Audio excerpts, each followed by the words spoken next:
My guest today is Margaret Bensfield Sullivan, who has over 2 decades in corporate branding and marketing. In today's episode, Margaret talks about her new book, Following the Sun, Tales and Fails from a Year Around the World with Our Kids, which offers a refreshingly honest account of Margaret and her husband Teddy's decision to uproot their conventional life and embark on a year-long adventure around the world with 2 small children.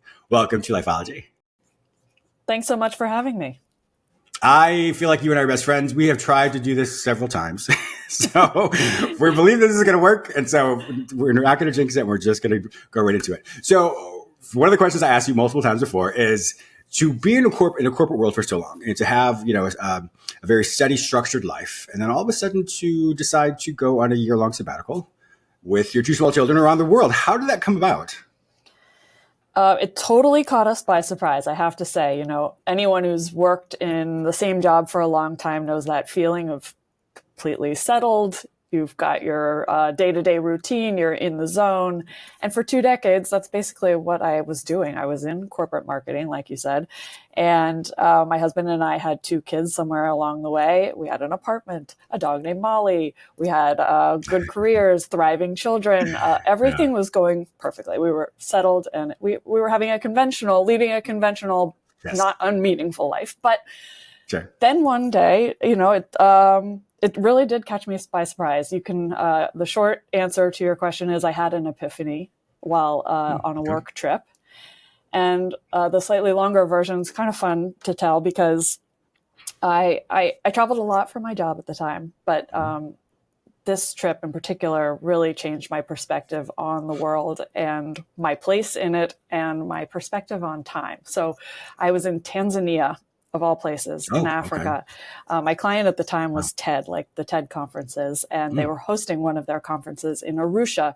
And I went and I spent a week there. This was not uncommon for those days in my career, but this event was very different. It had all the usual thinker and pioneer types there, but what they were saying about the world had nothing to do with the world I was living in, which was deep into the new Trump administration, and everything was consumed by the stories and the headlines of those times. And this was like a much broader worldview. And I could see right away that all of a sudden my life just felt small and narrow, and I needed to broaden the worldview, not only for myself, but for my young children, my husband. And I just had this deep desire to get out of my bubble. And at the same time, when I boarded a flight coming back from Arusha, Tanzania, was one of 3 to get home. It was a very long journey. Sure. On one of the small planes, I got settled in. And as my mind is swirling with all these thoughts about how I needed to get out of my bubble, maybe we should travel, maybe we should do something, I heard American English voices coming down the aisle of the plane. It was an American family, 2 little kids, a little older than mine.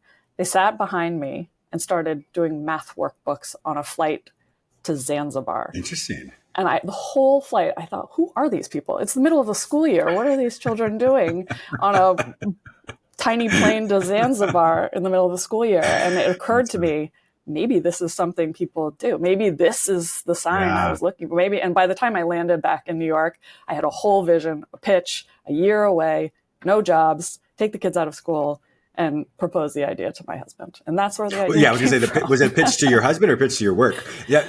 Pitch to my husband. Gotcha, yeah. And yeah.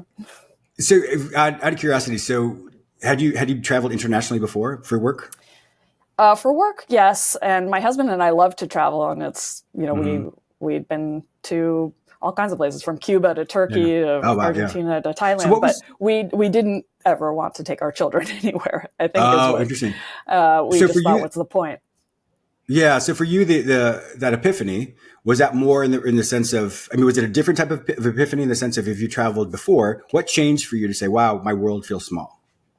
I think we had traveled, but vacation travel feels different from an extended break, which is why I couldn't quite figure out what I wanted to do. Should we move abroad? Do we need to, it really was like, maybe we need to move abroad and get out of this routine and off the treadmill a little bit. Tell me more about your personality. Are you the type that's more very structured, has to have confines or rules or routines? Is that more historically what it was before? I would say so. My husband is very type A, very orderly, and I've gone more into his camp. I'm a little more like, let's wing it and it'll be fine. But Okay. I think if anyone who knows me would say that I am probably a little more ordered. Yeah, I think people say that about me too. Now, how did you pitch it to your husband? If he's this type A person, to all of a sudden have an extended trip, or maybe we'll move abroad. If he's accustomed, and both of you were accustomed to your life, I mean, that's a huge transition. How did he take it? Oh, I can You're still married, picture that's the. I can still, yeah, we are still married, and I can still picture the blank stare looking back at me when I said, "Hear me out. We need." I think it was something like a year of travel, no jobs, on the go, learning as much as possible. Not someday, but today, now. And his first response was, I have a job, you know that, right? And we kind of laughed. And I said, it doesn't have to be, you don't have to answer right now. Just please don't say no. And,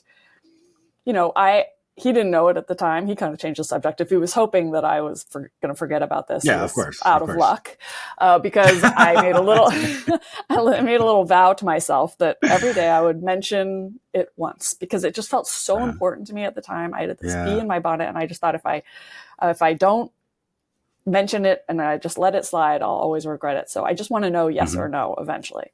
And I would say it took about a year. Okay. Well, interesting. That's for how long you were gone as well. Often when change happens, there's an energy that happens within us, and it's just, it's all we can think about. It's all consuming. But over time, the energy starts to wane. And unfortunately, that time when it starts to wane, that season of change, a season of creativity is no longer there. Yes, it's still there. It's within you, but the outcome of what it could have been is not there because that energy is gone. And so I'm glad that you were still able to stick with it. You pushed through it, and you were able to cultivate new life as well. So it took a year. That's exactly why I wanted to. I vowed to do this every day, because I know that feeling, and we all know that feeling. And then one day you look back and say, whatever happened with that great idea I had? How come we never? Oh man. Time just and then someone else did it. Yeah, exactly. And someone else did it. I was thinking of doing that. And so I just said, I'm going to do this. I'm going to not give up. I was like a dog with a bone. Yeah. Well, what happened with your jobs?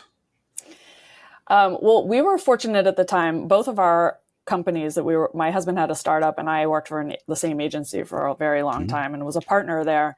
Both of these businesses were acquired roughly in the same time frame.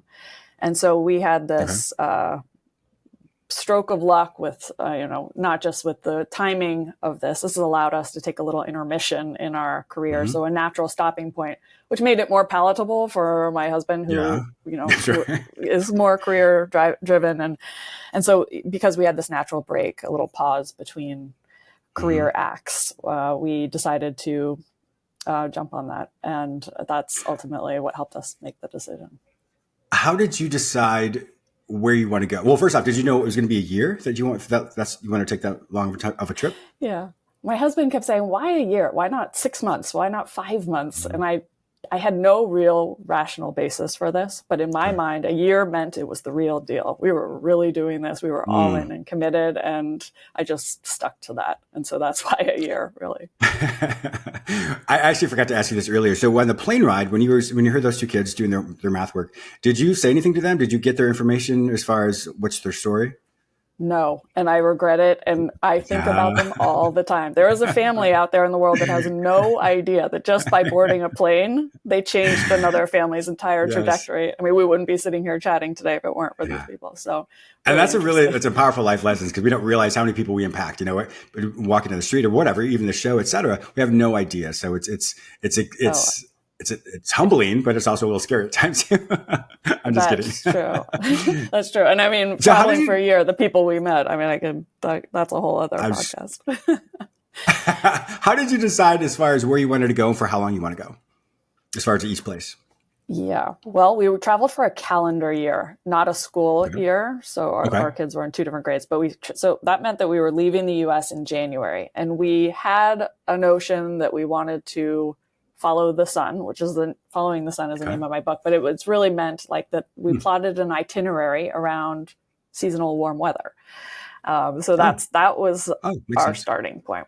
We then bought a gigantic wall map, hung it on our apartment wall, And all we could do was stare at it. Once we had committed to a year suddenly seems enormous. And you're like, how are we going to fill this? So it was so much fun to look at a map every night with the kids and talk about where we might go, or watch a documentary about some animal conservation or any topic. And you think we could actually go there in a way that we had never considered before. So that's where it started.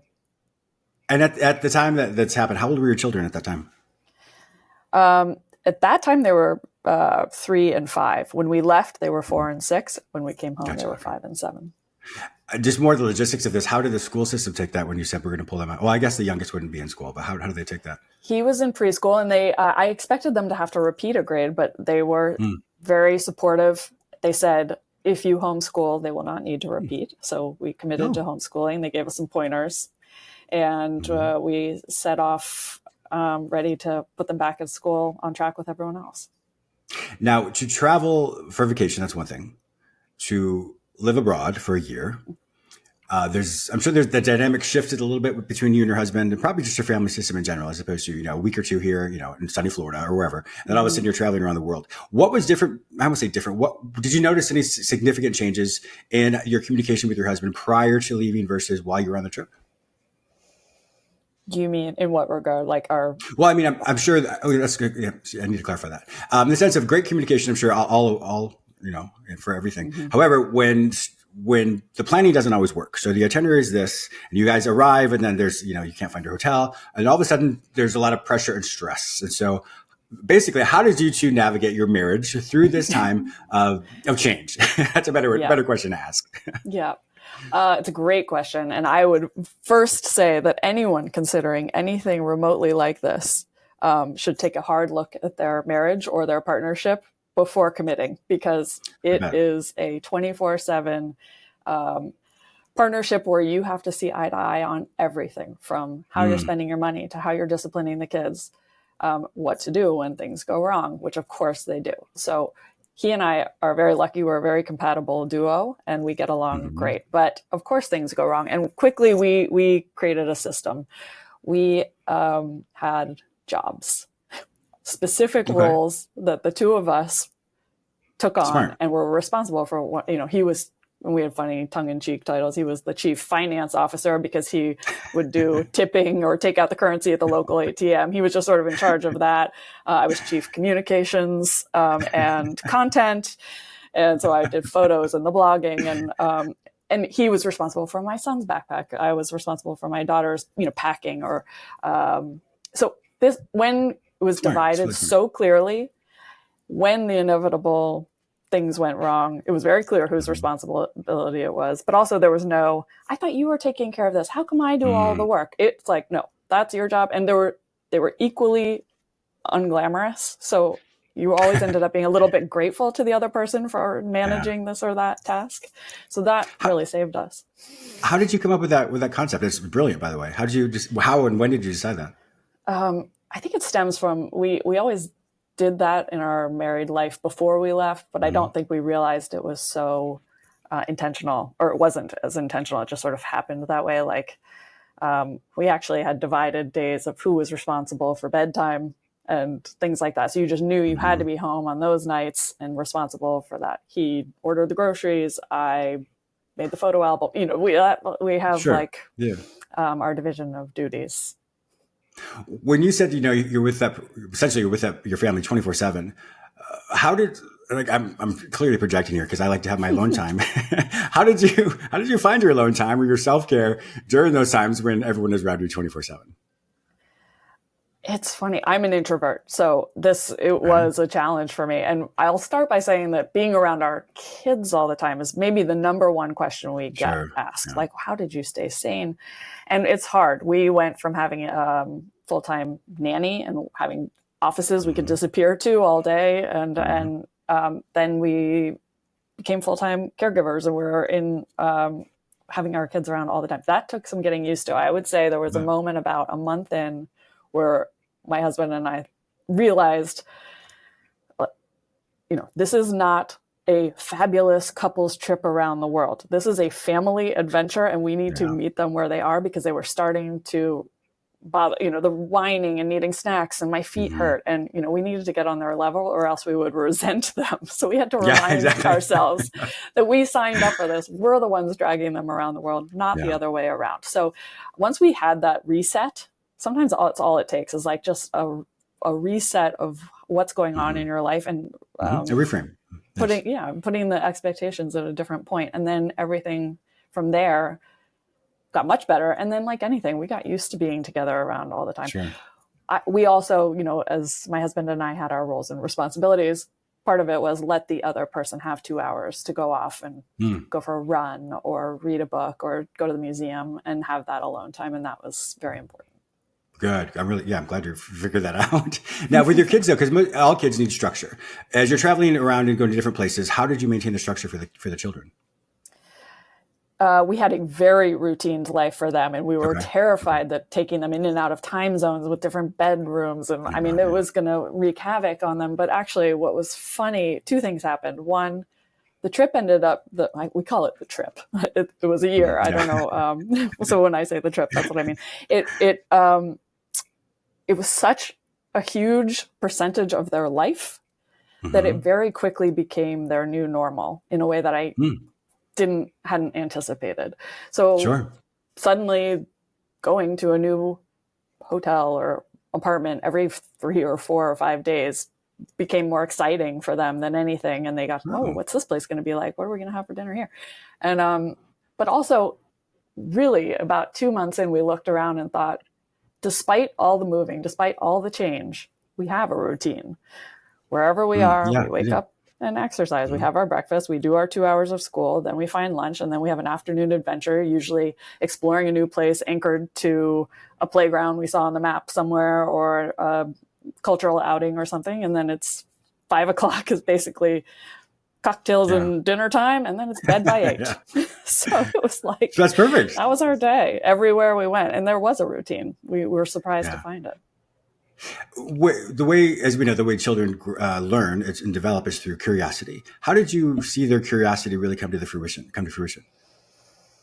Oh, it was so great. And probably, kids are by nature curious, as you said, and it's always there. It took a little while for my husband and I to see that we needed to get out of the way, I think was the biggest lesson. It was fascinating for us to realize it more about ourselves than about our children. They're going to be curious. They want to dive in, learn, ask questions, talk to strangers. They're all, even if they're a little tentative, that's what they're all about. And we had to learn to stop. Don't touch that, or don't say that, or no, don't bother. Just let's see where this goes. Or no, we don't want to go there because that's too. Just backing off was a very important lesson for us, and just letting them explore and see the world as 4 and 6 year olds. Yes, I think that's really smart because, you felt like your world initially was pretty insular. And so to kind of remove some of the social, I don't say norms, but social constructs that we often think have to be put in place, but to be able to allow them to, within parameters, be able to explore and ask questions to other people as well, I think was really, really incredible. How have you noticed that your family has changed since the trip? I would say the biggest thing is that our bond is beyond fierce. We are a package deal. The 4 of us are so tight, probably because one of the biggest lessons we learned when we were away is that our kids have just as much to teach us as we have to teach them. There's a mutual respect there. I think before we left, we saw the world saw our world as the grown-ups, the kids, and none of it particularly enmeshed. We are the ones who know things and you do not. So we will teach you how it is. And then turns out you get out in the world and you're all equal in the eyes of the world. We're all equally human and bumbling around, like vulnerable. Yeah. And our kids are funny and brave, and they taught us plenty. Wow. So in your book, Following the Sun, Tales and Fails from a Year Around the World with Her Kids, is it more of a memoir? Or is it more of what kind of book or genre would you say it is? It is a memoir with a heavy dose of how-to. It's an account of our year, but in every vignette, every story that I share is in service to some hard-won bit of wisdom that we learned. And a lot of it is very practical for somebody who wants to do what we did. But I would say most of it is basic and more life advice, life learnings, and all of it can be applied to life at home, not on the road. Yeah, everything's an adventure, really, at the end of the day. Exactly.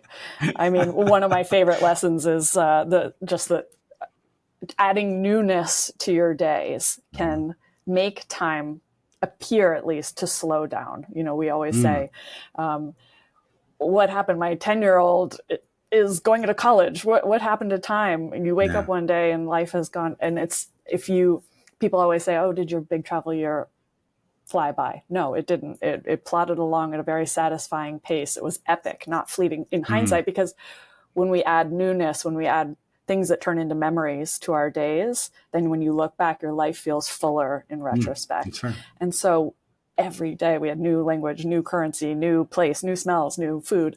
And all of that newness added up to just a very long stretch of time. And so this is something everyone can do at home. You can just add a new commute or walk to a new neighborhood or say yes to a plan on Tuesday night, just something different. And then there you have it. Yeah, I really appreciate you saying that, because at times our life can feel mediocre, or we're not mediocre, but just our schedule. It becomes routine. It becomes just constant. And so in that, as you said, time flies by. I mean, for example, at the time we were interviewing today, I looked at the date and I was like, oh my gosh, it's already this date. Thinking I had no idea. You know what I mean? It's just time flew by. But it is really important to to think about that. That newness is important, because you become intentional. You're aware of it. So the more of your 5 senses you use in an event, you will remember it. But if we just do something by rote or just not really paying attention, we don't viscerally experience it. So for you to immerse yourself in a new situation, but purposefully doing that, you will remember it, because once again, you're intentionally doing something. And so I think that's a great lesson for all people, whether they're traveling or not, is what is something you can do different today that will allow you to experience the day, as opposed to just living through it or existing through it. And getting jolted back to the present, instead of on autopilot on your commute, not remembering how you got to your desk. I've done that before. I have too. So what's next for you? Is there another epic, around the world trip again? Oh gosh, I wish. Now we have middle schoolers and they're a little more interested in their friends, which is okay. And that's quite on track, but we still travel a ton. And we have a great trip coming up in August. We're going to be going to the Caribbean. We're going to check out some of the Lesser Antilles and see what the food and culture and music of islands like Grenada and Barbados have to offer. So we're excited about that. Yeah, that sounds like a lot of fun, actually. I was thinking about this as well. So when you kind of reverting full circle back to when you realized that your life felt very insular as far as getting out of your bubble, I'm sure that's not how it is today. In fact, you changed your career as well, from what it sounds like. You're now you do illustrations, illustrator, right? Yeah, exactly. How is that for you to go from corporate to something different? I think what would have felt impossible or terrifying before does not now. One of the great gifts of this break that we took is the perspective that we came home with. And I liken it to, it's like the emotional equivalent of taking your arm across a cluttered tabletop and just sweeping everything to the floor, just starting fresh. Like there's so much clarity that you get when you step away and take a break with the people that you love too. And I mean, now we can just see with extreme clarity the things that actually matter, the things that we actually want to spend our time doing. Time is so precious. It is going to end. And how are we going to spend it now? So, do I miss corporate life? No. I am so happy to be doing something I probably should have been doing from the beginning. And I love my illustration projects and I love the people that I work with. So, and I think the same goes for my husband. And it's just a message that we constantly have to remind ourselves of, but it is there and it's important. Yeah. Well, I think that, like you said, the more intentional you are, the more newness you have in your life, the more you start to evolve. And in that evolution, you realize really what matters, like you said, what matters to you. So who knows, maybe the next iteration for you will be something different. But as of today, you realize what your evolution looks like, how you've evolved, and how you and your family have grown together into a more tight bond. I've really enjoyed this conversation. I could ask you so many more questions about this. Unfortunately, our time is up. If our viewers and listeners want to find out more information about you, to purchase your book, Following the Sun, Tales and Fails from a Year Around the World with Our Kids, where would they find all this information online?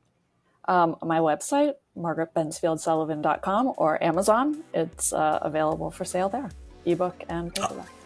Awesome. My viewers and listeners also know if they can't find this information any other place, simply go to the show notes at jamesmillerlifeology.com, and I'll link with Margaret Bensfield Sullivan and all of her information. Thank you so much, Margaret. I really had a good time today.